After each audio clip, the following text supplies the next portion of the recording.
Hi Nathan, great to be here in this fantastic innovation centre in Sheffield. Welcome back. Thank you for your time today. Tell us a little bit about the site. So, the Innovation Centre was a site, or is a site, that was opened in 2015 as a fundamental research and development centre to support us, and that's globally, so feeding back into Japan and our European markets, but also our customer base, so to be a centre of excellence for all things engineering. I mean, the site, it's got all your latest equipment, technology. Tell us a bit about what you're doing here with some of the equipment. So, it's called the Innovation Centre. It's not called the Innovation Museum. Right. So we like to make sure that we always have the latest and greatest technology here. And that is, as you say, in terms of machine tools, but also in terms of our own product, our own accessories. So, you know, your presetters, rotary tables, tooling, tool management solutions. Everything here should be cutting edge. It should be a place where our team and our customers and our partners can come and visit and hopefully learn something, or at least experiment and test and find out something new. I guess that's sort of the beauty, is getting people through the door, looking at the different equipment, and then seeing how you can, I guess, how you then apply it onto real components. Right? Exactly that. And I think, in my experience, you know, the phrase "you don't know what you don't know" is very apt. I mean, we have a lot of people come through the door with a particular problem. You know, it may be a tool life problem, or the coolant's not lasting very long. They come here to talk to our consultant engineering team about that issue. End up seeing something else. You know, maybe they've come with a coolant issue and we've discussed toolware. So all of these things are related to one another. And what it's great to hear, you're not just looking at one thing, are you? You're looking at the whole application area. Even great to see our coolant savers on the machine as well, saving coolant, which is fantastic. But you're looking at everything, aren't you, really? It's not just, you know, it's techniques, it's holding, how you clamp a component, but all the way through to programming. It's everything. And if you just focus on one aspect of engineering or the machining process, you just hit the next sort of weak link.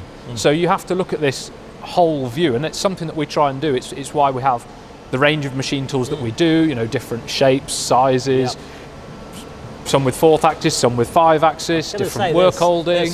There's some pretty good bits of kit here, isn't there? but the aim is it's representative of what industry uses. You know, if you're in a production environment, you know, those machines should be making you money.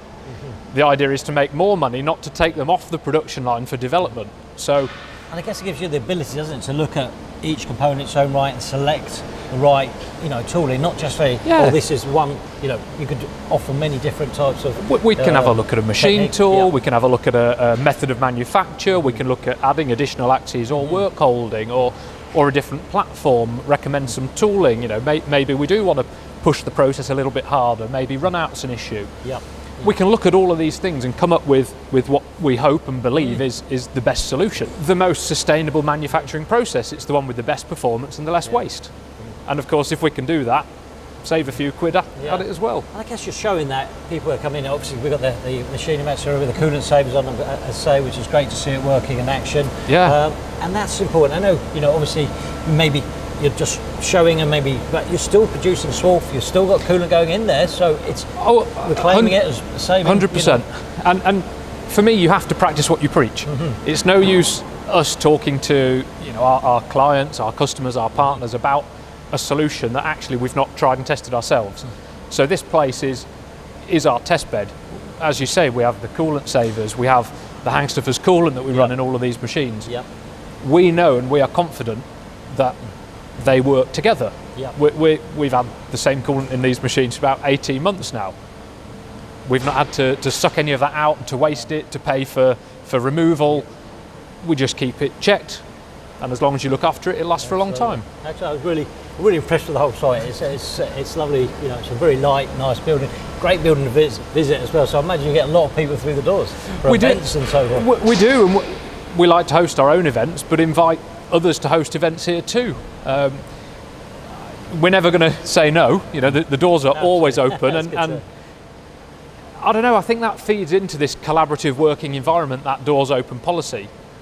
We're a big open showroom. You know, there's nothing hidden here. As you look around, what you see is what you get. So I guess that's that important partnership, working with technical partners as well as sort of, whether it's with the customer partners, it's getting that whole approach of exactly that trying to go forward. Yeah.